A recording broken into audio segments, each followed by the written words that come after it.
Dear students, income from salary का ये 8वां lecture है।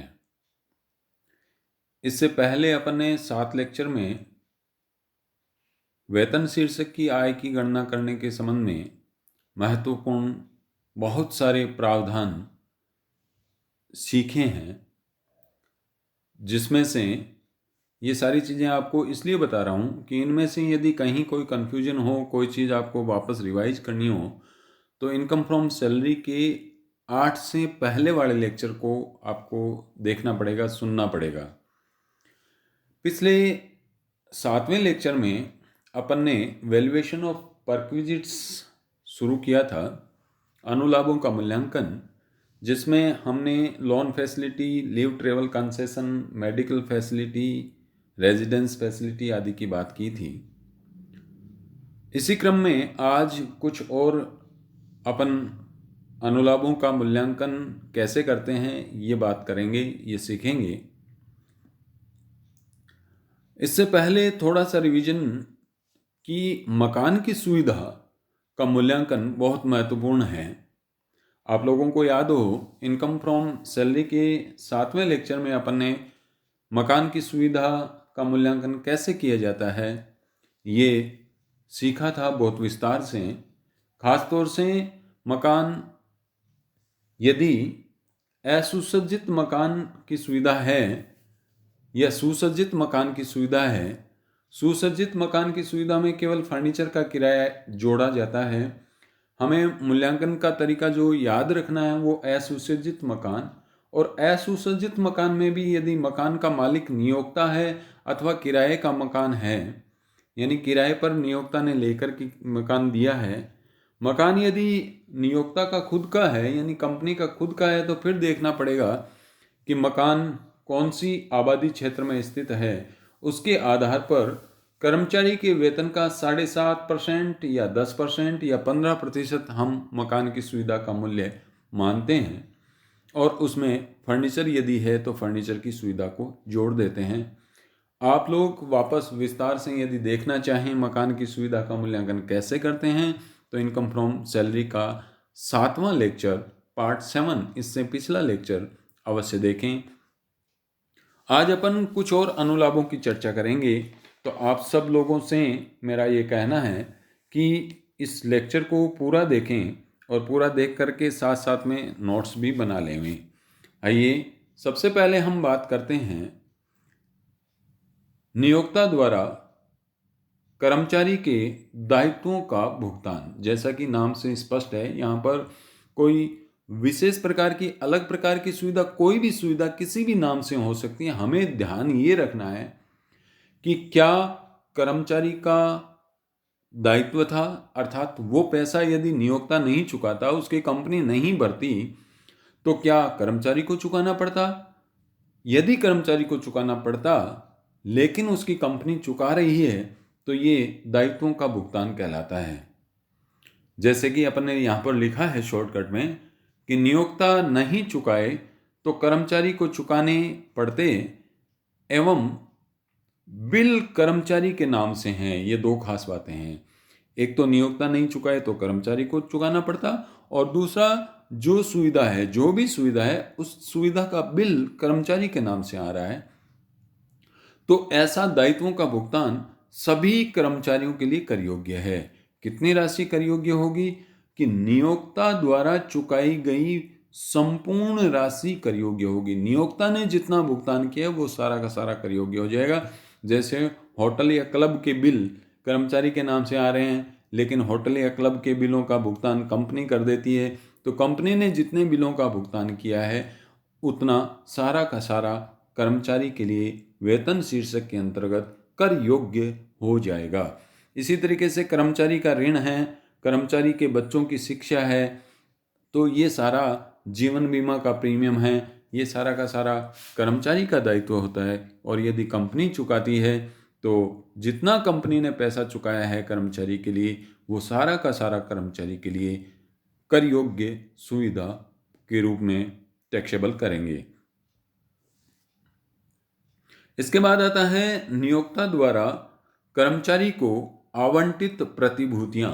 यदि कर्मचारी कहीं किसी कंपनी में काम कर रहा है और उस कंपनी के शेयर हैं या सिक्योरिटीज हैं या स्वेट समता अंश हैं, और वो कंपनी अपने कर्मचारियों को स्टॉक विकल्प योजना के तहत या किसी अन्य योजना के तहत अपने कर्मचारियों को यदि अंश अलॉट करता है, शेयर देता है, तो कर्मचारी द्वारा जिस दिन उपरोक्त विकल्प का प्रयोग किया जाए उस दिन के बाजार मूल्य के आधार पर प्रतिभूतियों का मूल्यांकन किया जाता है।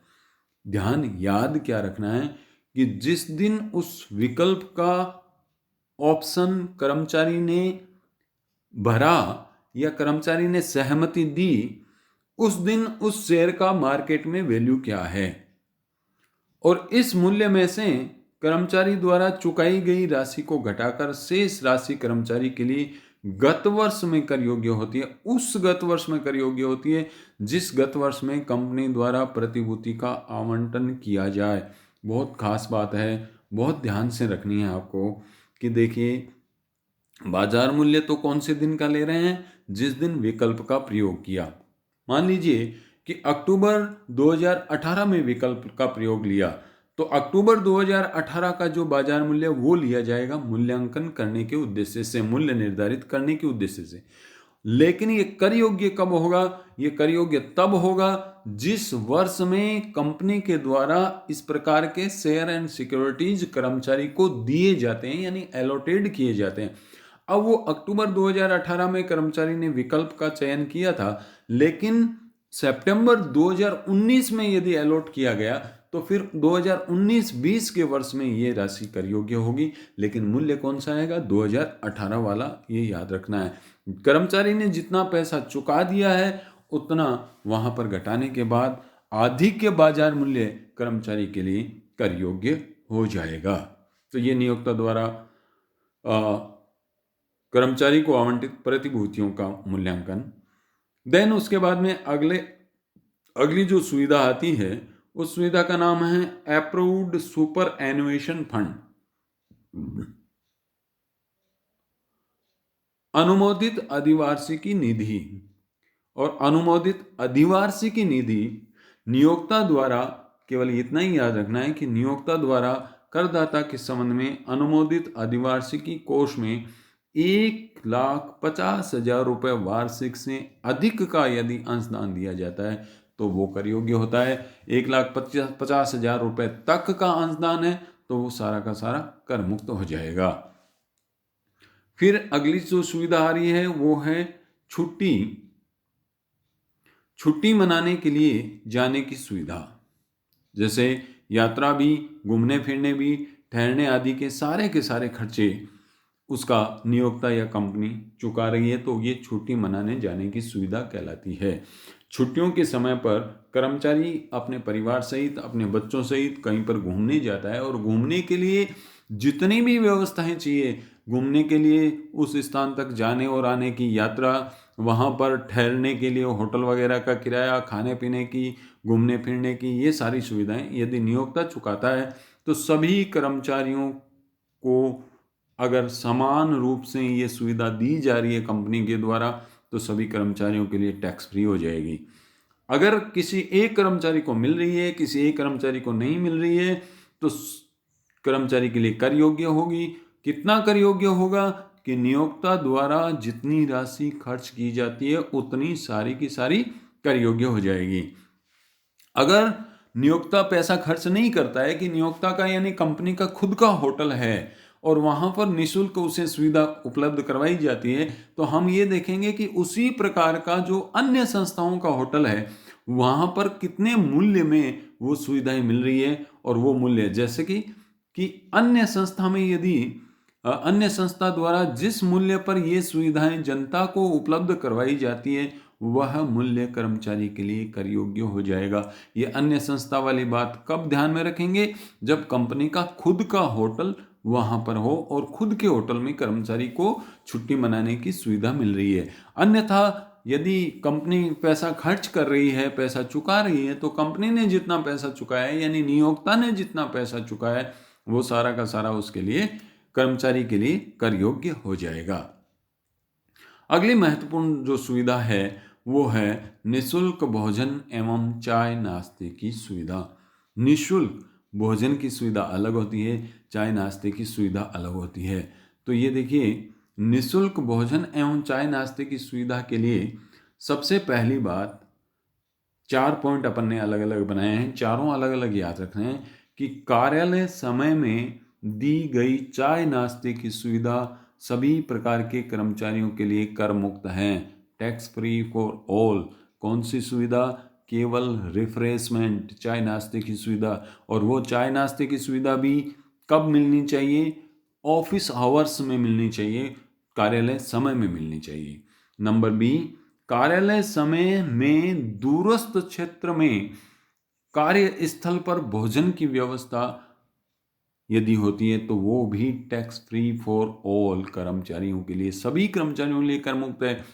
कौन सी भोजन की सुविधा कर मुक्त है सभी कर्मचारियों के लिए?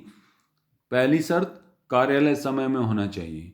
दूसरी शर्त, दूरस्थ क्षेत्र। दूरस्थ क्षेत्र अपन ने मकान के संबंध में सीखा था, वही रिमोट एरिया, यानी ऐसा एरिया, ऐसी लोकेशन जिसके आसपास की 40 किलोमीटर की परिधि में कोई शहर या कस्बा नहीं है, और जिस स्थान पर वो उसका ऑफिस है उस स्थान की आबादी भी 20,000 से कम है, 20,000 तक है, 20,000 से अधिक नहीं है, तो वो दूरस्थ क्षेत्र माना जाएगा।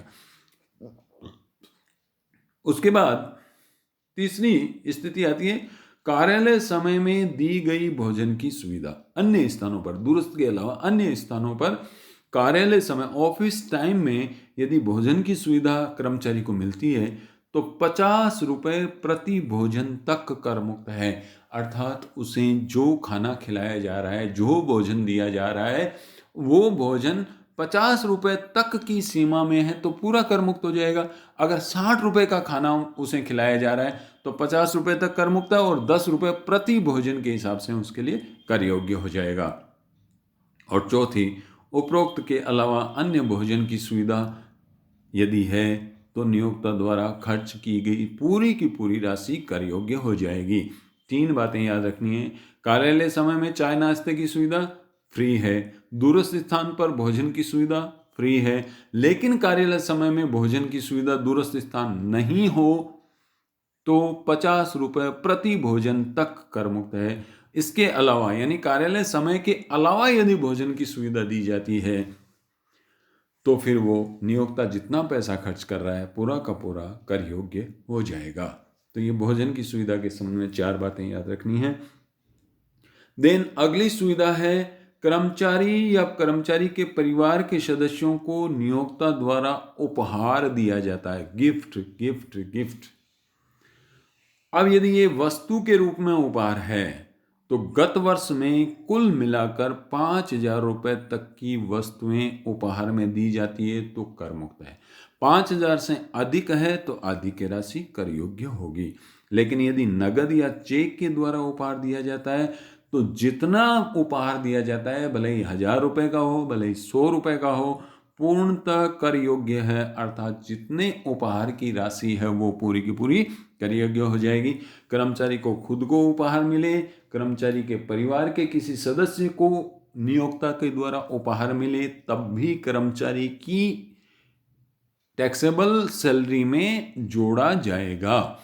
याद केवल इतना रखना है कि वस्तु के रूप में जो उपहार मिल रहा है, गिफ्ट नगद में नहीं दिया जा रहा है, किसी वस्तु में। जैसे आता है कि मान लीजिए कि कोई मोटरसाइकिल, नियोक्ता ने मोटरसाइकिल कर्मचारी को उपहार में दे दी, गिफ्ट के रूप में दे दी, तो अब मोटरसाइकिल सपोज 50,000 रुपये की है तो 5,000 रुपये तक की वस्तु मिल सकती है। उसे मिल गई 50,000 की, तो 5,000 घटा करके बाकी 45,000 रुपये कर्मचारी के लिए कर योग्य हो जाएंगे। अगली जो सुविधा है वो है चल संपत्ति के उपयोग की सुविधा। कंप्यूटर, लैपटॉप, मोबाइल फोन सारे के सारे कर मुक्त हैं। इनको छोड़ करके अन्य कोई चल संपत्ति यानी मूवेबल एसेट्स, जिसको उठा करके एक स्थान से दूसरे स्थान पर लाया और ले जाया जा सके, उस चल संपत्ति के केवल उपयोग करने की सुविधा। यानी कर्मचारी जब तक चाहे तब तक उस संपत्ति को अपने पर्सनल यूज में ले सकता है, और उसके बाद जब कंपनी मांगेगी तो उसे वापस जमा करवाना है। तो ऐसी संपत्ति के लिए, ऐसे उपयोग के लिए कितनी राशि कर योग्य होगी? नंबर फर्स्ट आपको याद रखना है कि यदि संपत्ति नियोक्ता की है या नियोक्ता की नहीं है, नियोक्ता ने किराए पर ली है। यदि संपत्ति नियोक्ता की है तो संपत्ति की वास्तविक लागत का 10% वार्षिक टैक्सेबल होता है। यानी जो संपत्ति की मूल लागत है, ओरिजिनल कॉस्ट, बार बार शब्द इसलिए लिया जा रहा है कि डेप्रिसिएशन लगाने का दो तरीके होते हैं, मूल्यांकन करने के दो तरीके होते हैं। और एक होता है रिटर्न डाउन वैल्यू का, यानी डेप्रिसिएशन घटा करके शेष बचे हुए मूल्य का 10% लगाएं, और एक मूल लागत का 10%। तो यहां पर मूल्यांकन करने के लिए मूल लागत का 10% लगाया जाता है। लेकिन यदि संपत्ति नियोक्ता की खुद की नहीं है, नियोक्ता ने किराए पर लेकर के कर्मचारी को काम में लेने के लिए दी है, तो नियोक्ता ने जितना किराया चुकाया है, नियोक्ता को जितना किराया चुकाना है वो टैक्सेबल हो जाएगा। तो ये चल संपत्ति उपयोग की सुविधा। अगली जो सुविधा की अपन बात कर रहे हैं वो है चल संपत्ति का स्थानांतरण, हस्तांतरण यानी ट्रांसफर। अर्थात चल संपत्ति कर्मचारी को बेच दी जाती है, ट्रांसफर कर दी जाती है। इन दोनों में फर्क देख लेना। यहां तो चल संपत्ति के उपयोग की सुविधा मिल रही है, और यहां उपयोग नहीं बल्कि उसे मालिकाना हक दे दिया जाता है, अर्थात उसके स्वामित्व का हस्तांतरण हो जाता है। तो फिर टैक्सेबल अमाउंट कैलकुलेट करने का तरीका है कॉस्ट ऑफ एसेट्स यानी संपत्ति की लागत माइनस डेप्रिसिएशन और minus amount paid by employ. संपत्ति की लागत में से डेप्रिसिएशन घटा देंगे, जितने वर्षों तक कर्मचारी के पास, नियोक्ता के पास वो संपत्ति रही है उतने वर्षों का डेप्रिसिएशन। अब ये डेप्रिसिएशन कितना लगेगा? तो डेप्रिसिएशन की रेट है कि डेप्रिसिएशन यदि कंप्यूटर या इलेक्ट्रॉनिक वस्तुएं हैं तो 50% ऑन WDV यानी रिटर्न डाउन वैल्यू, अपलिखित मूल्य का 50% डेप्रिसिएशन लगाया जाएगा। लेकिन यदि मोटर कार है तो मोटर कार कंपनी की थी, नियोक्ता की थी और कर्मचारी को बेच दी जाती है, तो मूल्यांकन करने के लिए 20% अपलिखित मूल्य का डेप्रिसिएशन लगाया जाएगा। कंप्यूटर, इलेक्ट्रॉनिक वस्तुएं और मोटर कार के अलावा अन्य कोई वस्तु है तो अन्य कोई वस्तु के लिए 10% और 10% ऑफ कॉस्ट यानी सीधी रेखा पद्धति से डेप्रिसिएशन लगाया जाएगा। मान लीजिए कि किसी नियोक्ता ने, कंपनी ने वर्ष 2016 में कोई संपत्ति खरीदी थी और 2019 में वो ट्रांसफर कर रहा है, तो 2016 वर्ष का, 2017 वर्ष का और 2018 वर्ष का 3 साल का डेप्रिसिएशन यदि रिटर्न डाउन वैल्यू से लगाना है तो पहले साल का डेप्रिसिएशन घटा करके शेष बचे हुए मूल्य का फिर डेप्रिसिएशन कैलकुलेट करेंगे दूसरे वर्ष के लिए। फिर दोनों सालों का डेप्रिसिएशन घटाने के बाद जो बची हुई राशि है उसका डेप्रिसिएशन कैलकुलेट किया जाएगा तीसरी वर्ष के लिए। लेकिन यदि कोई अन्य संपत्ति है, कंप्यूटर, इलेक्ट्रॉनिक वस्तुओं के अलावा अन्य कोई संपत्ति है, मोटर कार के अलावा अन्य कोई संपत्ति है, तो फिर रिटर्न डाउन वैल्यू यानी डेप्रिसिएशन हर एक साल का घटाना नहीं है बल्कि 3 साल का डेप्रिसिएशन एक साथ ही हम कैलकुलेट करके और संपत्ति के मूल्य में से घटा देंगे।